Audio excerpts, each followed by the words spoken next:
Hey there guys, we're going to talk in this video about a little bit more Pythagorean theorem.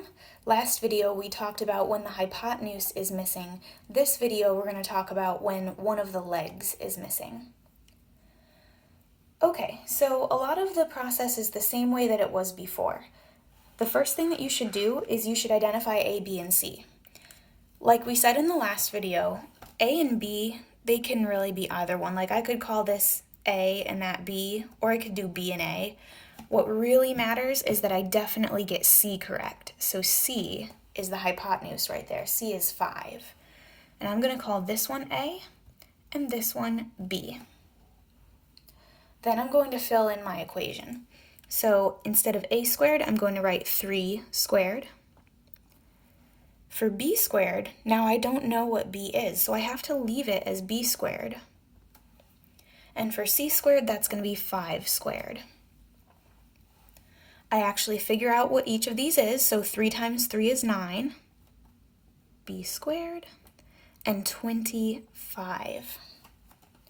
Now this is different from yesterday or from the last video that you watched because we used to be able to just add these up, but now I can't add up 9 and B, they don't go together. What I can do is I can subtract the 9 from both sides so that it's with its like term of 25. So I'm going to do that. Minus 9 minus 9. Now I have B squared is equal to 16. This part is the most important step. We talked about it last video. Once you just have your variable squared and the number on the other side, you square root. So on one side, I just get B, and on the other side, I get my answer. The square root of 16 is 4. So my missing side is 4 units. Notice that the different part about today is the subtraction step. Before we did addition, today, when you're missing a leg, we're doing subtraction. Okay, please pause the video and try this new example, and then I'll go over it. All right, your first step should be identifying where the hypotenuse is, so that would be across from the right angle, so I have C is 10. And then I'm going to call this one A, and this one B.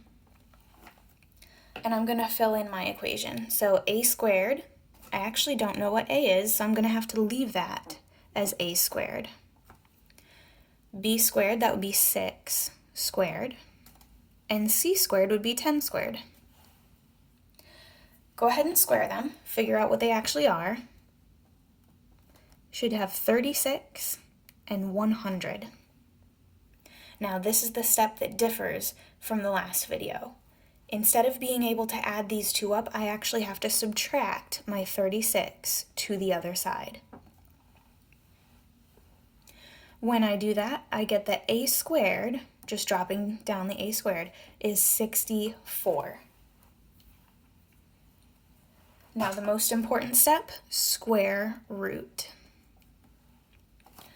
When I square root each side, I get that A is equal to the square root of 64, which is 8 units.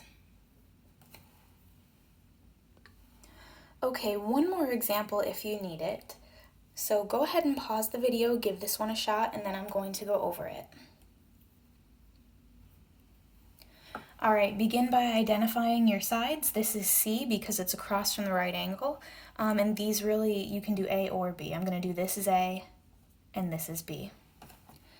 All right, fill in your equation. So instead of A squared, I'm writing 48 squared. I don't know B squared. I do know what C is. That's 73 squared. All right. Figure out what the actual numbers for these are. So I would have, you're going to have to use your calculator, 48 times 48, that's 2304, plus B squared. 73 times 73, that is 5,329. All right, now again, I'm going to need to subtract this over to here.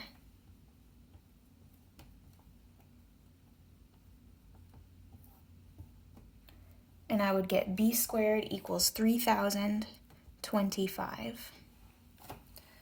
All right, can't forget your most important step, square root. So I would get B is equal to, plug this in your calculator, square root of 3025 is 55 units.